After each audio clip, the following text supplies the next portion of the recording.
Hey guys, I'm Stephanie and this is Steph Stove, and today we're going to be making salted caramel. Most of us love caramel, and salted caramel, it just kind of sends it over the top.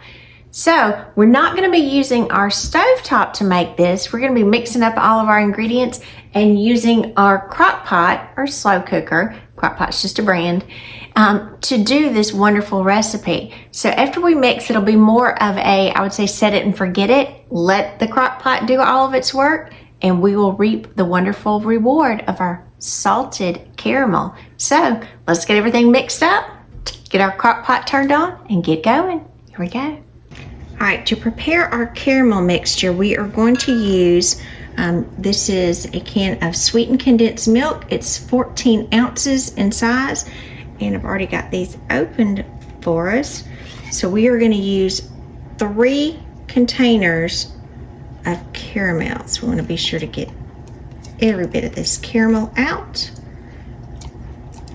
and into our mixing bowl. And I'm using a 8-cup batter bowl to get to incorporate all this. Oh, look at that thick at the bottom. I want to be sure to get all of that out.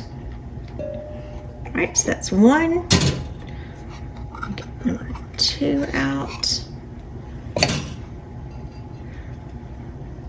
And I've already opened these, but I love during the holidays, one of the things that I got was a new can opener.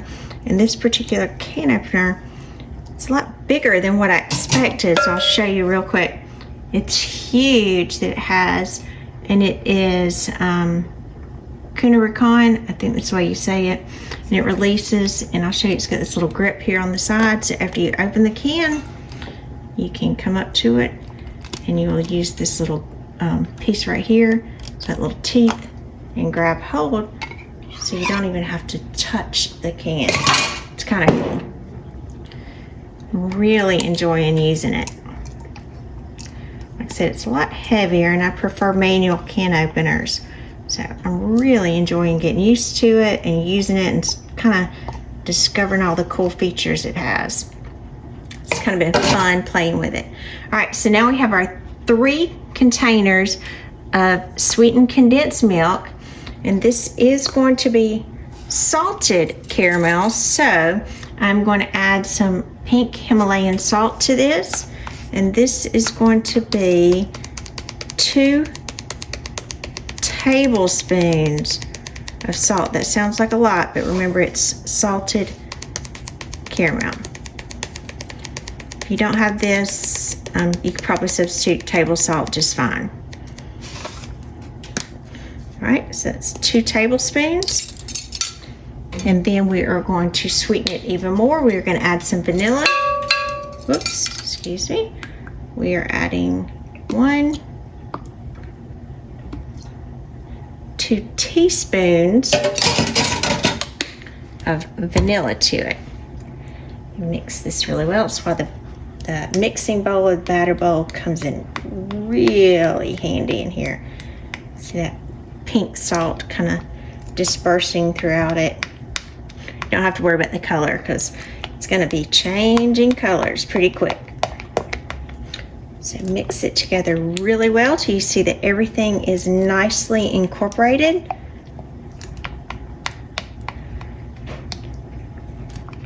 And this is a great thing that you can do. So if you have a friend or know someone that loves salted caramel, be a great gift that you could give them, especially with Valentine's Day coming up. So I've got this set to the side. I'm going to move back over and get our jars out of the water bath and be right back.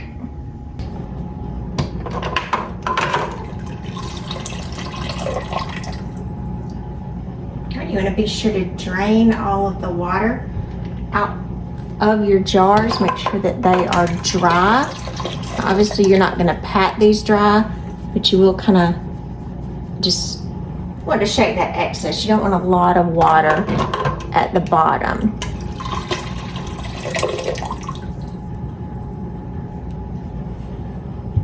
So I've got 3 of them out. I've got 2 more.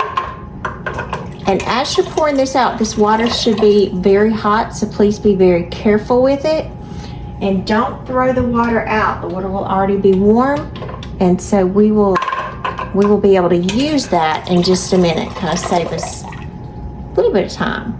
All right, here's jar number 5. Let's go ahead and get some of our rings out.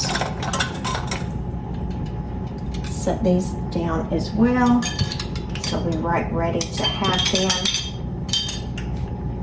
when we start putting our mixture together.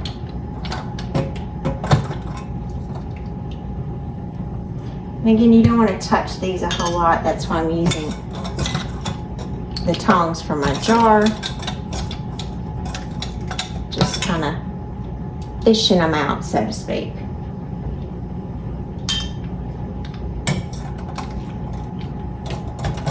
One more.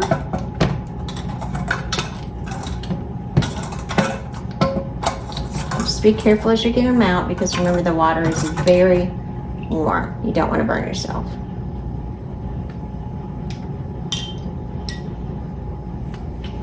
All right, and get the rings out as well.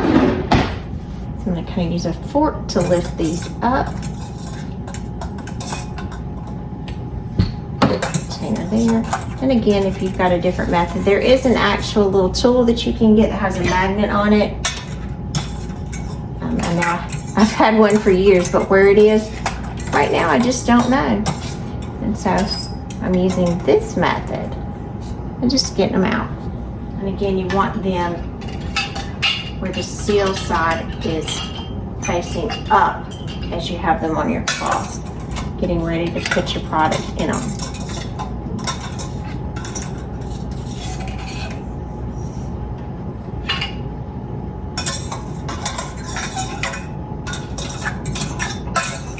One more, and I think I have 2 of them that are stuck together, which that happens. So if you're counting them out and you're thinking, well, I've lost one of my rings, you probably, just like this one, I have 2 of them that I can tell are stuck together. They're just a little too big. All right, so let's go ahead and get our caramel sauce filled in here and get it cooking. All right, now that we have our jars out of the pot and they are nicely sanitized, I'm going to go through, and this is why the batter bowl comes so in handy, because we're going to come in and we're going to pour our mixture into our jar. You want to get it close, but not all the way up to the bottom of the rim. Leave a little bit of space. I'm going to give it a second for it to drip so you don't have a lot of excess. Then go through just to be sure that you don't have anything on the edges.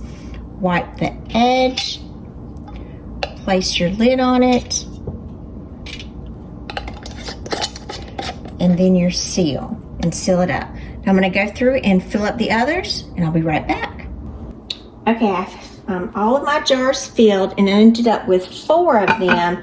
And 4 is really a good number for my crock pot that will sit in here nicely to give plenty of room. You may end up with 5 depending on how much you use it, but for my crock pot, ideally the 4 will work out perfectly for this. So using the water that we kind of sanitize our tops with, I'm going to pour this in. It's nice and easy to pour that in. And I'm going to use the rest of my liquid here, my water, that I use for my jars. I'm going to very carefully pour this in. You want enough of this until it covers your jars. It's probably light enough now that I can pour some of it. So let me pour it gently. And again, you want enough that it will cover the tops of your jars. Okay, so it's nice and covered. So at this point, we're going to put the lid on our crock pot, so that water's already nice and hot, and we're going to turn this on low, and this is going to cook 8 to 10 hours. So you would either want to do this where you have plenty of time to watch it throughout the day. You don't have to babysit it, but you do not want to be kind of away all day. Or maybe even if you feel comfortable doing it overnight when you go to sleep, and then you'll wake up to wonderful homemade salted caramel. So I'll see you back in 10 hours. Alrighty, our caramel has been cooking for 10 hours, so I'm going to turn it off. Take the lid off very carefully. Set that to the side, and let's get our caramel out. You already see that pretty brown color. Oh, look at that. Is that not just beautiful?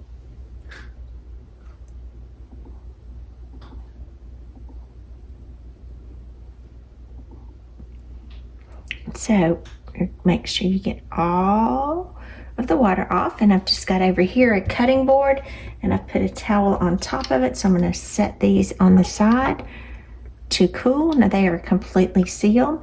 Look at that pretty. Isn't that gorgeous? Perfect and very easy. I would say almost a set it and forget it type caramel. And you can see all the little water condensation, little parts right here that are coming up. Look at that.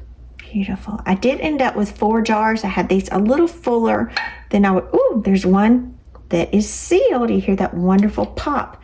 And that's what we're waiting for. So as these come out and cool on the side, you will start hearing that wonderful little pop to show that they are completely sealed.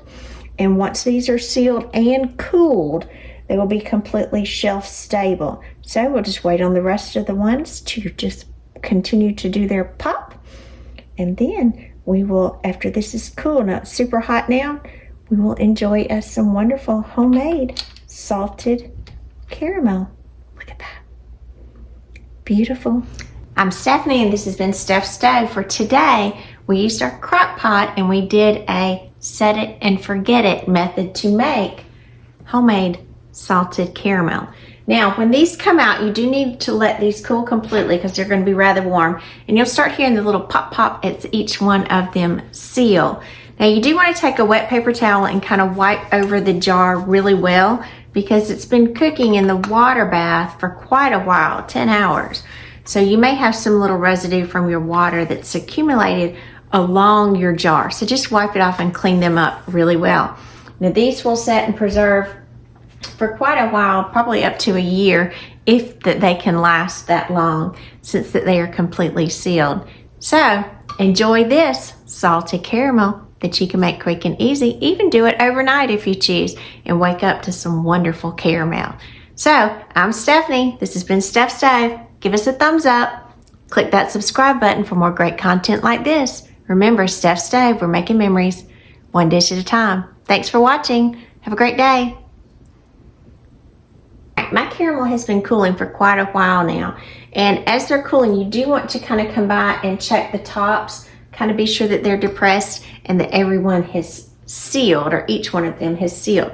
So I know you're curious. So I'm going to open this one if I can. Ugh. I need a little help.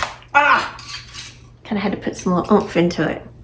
So let's open this one and see, because I know you're curious as to what it looks like. There it is. Now, look at the inside. Just as pretty and thick, beautiful caramel. Oh, that's some good stuff right there. Enjoy.